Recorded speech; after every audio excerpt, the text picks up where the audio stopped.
Hey guys, welcome to our review of Mashin Sentai Kiramager episode 22. As always, I'm your host, Frozen Stratos. Here with me today we have Cinder Blaze. and a very special guest. I'm Aerosol. Welcome back, my friend.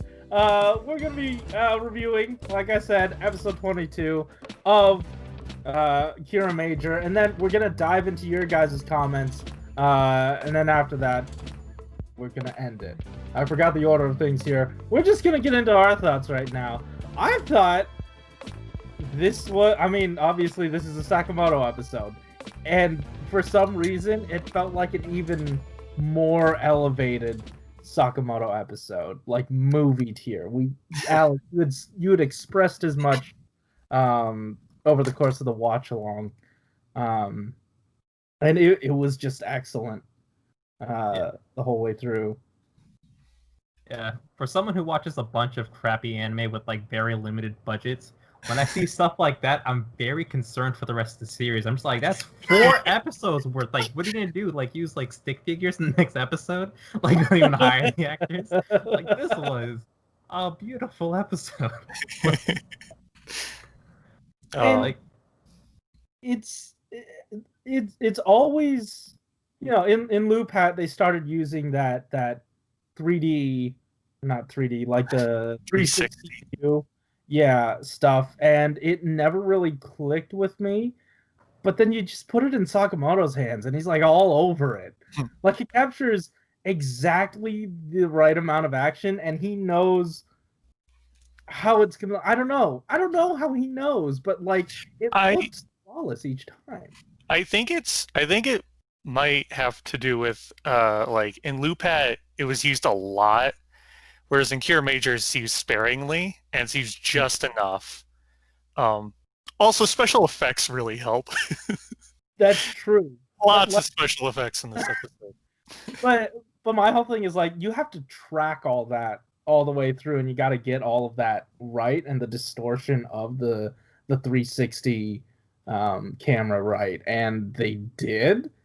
And like, I'm wondering if I threw this at a friend that didn't know anything about Toku or Sentai and just saw, because like this is on a completely different level than like something a lot of shows get. Like, you don't get this anywhere else, and it's like, it's not realistic, but it's stylized, and I don't know. This felt like peak Sakamoto fight action. Yeah, like, it definitely felt like there's a lot of threat in like all those attacks. Like, that was kind of why we got 360 shot like in the first place. Like this is probably one of like the generals for the Jotunheim Empire, right? That's their name. Yeah. So there's no way that Red should be able to handle this person by himself at this point. Like, I think it took like King Orden to defeat her, like way back when. So he kind of like goes in and he knows he's screwed. Like the strength of her attacks are just kind of like emphasized in like each of those like random shots. So like when he's kind of like, when the camera like moves all over the place, you just see like Red is kind of like flipping like violently just to like not die. So I just thought like that was just like really impressive, and it also kind of like helped with like the scaling of like the villains, because we kind of like have like a pretty good understanding of like where the villains are in terms of strength. Like the first count of like not weak, but like 10 episodes of villains were like probably like the base level, and then like at a certain point where they just couldn't like one shot them basically. Like, you knew that they were just kind of like at a stronger level, and like it took like more steps to kind of like beat them and stuff. And like once we get like Silver, like obviously the bad guy matches like his strength almost. This was just like something else. So I just like really enjoyed just seeing it in that way. Yeah. So and also from last week we had that very we had the, I guess, mystery of like, oh hey, where was he come, or did he come from the future? Like, what is this portal leading to? And then we kept getting multiple flashbacks to like the same the same scenes to like help you piece it all together, and like it felt very hand-holdy. But here, they trusted the audience, and then like the episode just followed you all the way through with like the logic of everything, because I didn't recognize that, like, okay, he used the fan move, he caught some of the poison, that's how they were able to, like, each step like informed the other, and you didn't have to like super flashback hard to make sure, okay, the audience gets it, right? Like you don't have to like drill it all the way in. Like it was the right amount. And I thought that was very well done. Yeah. And speaking to both points, I like that was. Whoop! Did Corey vanish? No, Huh? he's still there for me. Like he'll come Okay. back. Don't worry. Sorry. Yeah, Skype is strange. It happens sometimes. I like that he came up with that plan to catch her poison goo, because he was so outmatched. Mhm. Because he knew like he couldn't go up against her. He's like, I gotta trick her. I gotta trick her into attacking me. But Yeah, I have no idea. Oh, go ahead. Sorry. I was gonna say, I love that his initial reaction to getting caught was, do you have any dirty dishes that I can take for you? The comedy was pretty great this episode too. I mean, obviously, it must have been like the writer or something, but like, just there's such an elevation to all of it that Yeah. I don't want to attribute everything to Sakamoto, but just everything felt on point this episode. And I don't know, it can't just be him, right? No. Yeah, like honestly though, like I think that a lot of the Rangers had their time to shine. I don't like time to shine mostly. It's just like they had enough speaking parts that they all felt like a factor in this episode. Because there's so many episodes prior to this where there's like acts 1 or 2 and they're just like kind of gone for the entire episode. But when we kind of get them all together and they're all kind of like interacting and bouncing off of each other, it feels like a really solid episode. Like I don't think we've seen green and yellow interact as much as they did in this episode, so it's kind of nice to see that combo. You know, trying not to die from those three. But What like an interesting matchup. the fact that they were able to give both like the away team and the home team um somewhat equal weight. Like you got like the insane fight choreography and like camel work in the past, but when you're there in the present, um blue and pink were like still really kicking ass.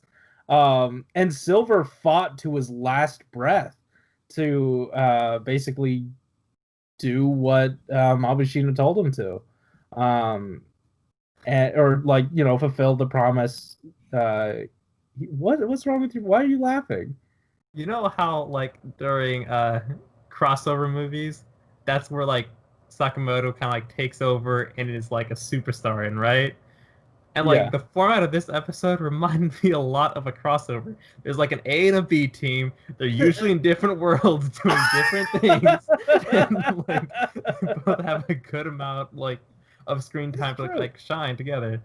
Because like, I mean, because we know, I guess he shines with like smaller teams, right? Because in Megamax, in Megamax, I remember. Oh yeah, we knocked like Birth and Proto Birth. They sort of got some scenes, but we knocked them out pretty quick, just so we could get the main riders here. Just only deal with the main riders, and if it's down to something like he can handle this much and make this much look good, then I'm fine with it. Like, put yourself in a situation where you can handle really good fight choreography and really good storytelling, and he does it effectively, especially here because he balanced the two of them. Yeah, pretty solid stuff. Yeah. Hey. Anyway, anything else before we move into comments? No. I liked. I don't know. I shouldn't say liked. I thought it was interesting that they decided to end the Mabushina's cursed thing now with a completely different method. Um, What do you instead of mean? like what? Wait, was I just not paying attention to the very end? Did she get fixed? Yeah, that's the whole reason they went back in time to fix that stone because it can lift curses. Yeah, like Oh, she would only right. be living for a week, and it's already been a Oh, week. right. I was not paying enough attention then. Because in Dude, I that was scene, I was like, why are you being such an asshole? You just told him, your brother, that Mamashine is dead or no longer with us. Why would you do that? I was appalled, what are you to be talking honest. about? We both have younger brothers. You know they would pull crap like that. Absolutely not. Not, Hell yeah, not they my would. parents. If she's alive and well, hell yeah. Oh man. Yeah, um, I Yeah, completely anyways, you're forgot. saying. Oh, go ahead, Aerosol. oh, I don't know if I was going to lead to anything else. Oh. I, I was just gonna say I thought it was interesting that they decided to you know end that part of the story now, um, instead of waiting until they get all of the stones. Kind That's of true. leaves that up in the air as far as like whether or not they'll continue collecting them or what they'll wish for if they do. Mhm. Guard's gonna like straight up kill somebody, and they're gonna have to revive them with those four stones. Well, I feel like if you tie that, sort of goal in here, like the initial starting point of that goal, um, was tied into the story. And now if you turn that into, well, Garza's looking for them now, and we're gonna have to stop him or something. I think that's pretty neat. Yeah. Like if it was like a soft redirect in terms of what the goal was, and giving Garza a little bit more to do. Like as much as I love his presence, as much as I love, just how he hangs out every now and again. It would be nice to see what his true ambitions are and him actually like getting there, because I feel like he's one of the more interesting characters that we or interesting setups that we haven't done much with. Yeah. Especially since he's the one who told Silver to gather these in the first place. Like he already Yeah. knows like a lot about these stones in the first place, so he could be just Mhm. setting up the team to, do it for his sake. Like maybe he Mhm. wants to be like the emperor of Jotunheim or something like that. But it did feel a little bit weird that like they introduced this plot line for this purpose and it kind of got resolved halfway through like Right. that arc. So it feels a little bit weird, but if they can turn it into something better, I wouldn't mind that. Although Yeah, yeah. with how these stones kind of like work with their BS powers, they have to come up with more issues for them to use like the partial stone powers for. Hmm. Maybe one of them's gonna be a power up, you know. Hopefully. But yeah. All right. We've got a comment, a very long comment, so we're gonna get through this. Dustin Smith says, "I guess I'll have some more things to clear up here first with fishing rod Marsk. I only assumed it was portal to the Jotunheim world because I didn't actually know about him actually fishing from the next day using the powers of the stone until I watched Japanime's review on episode 21. Also, I may have not phrased this correctly, but the staging, the yeah, staging. I meant to say I thought it was a good call to have them deal with Mabashina's curse earlier to avoid the plot from dragging out. Not wait. How do you spell staging and stag? What is stagging? Stagging? I think he I meant don't. That sounds sexual. I think he meant staging. Staging. Let's I go with lost my that. place. Hold on. Yeah, and not stage. Wait, plot from dragging out, not staging it. Um, Now, this episode kicked ass. I loved just about everything about it, from the time travel aspect to the fight scene between Judah and Numajo, Tamatoma and Senna disguising themselves as Muddies was fun. Loved how Judah tricked Numajo into wasting her poison attack, and with that, Judah coming up with a clever way to acquire the poison to Murray. I don't know how to say the brother's name, but his Pen Pineapple Apple Pen Man. The debut fight with Zabun or Dash Shark was fantastic.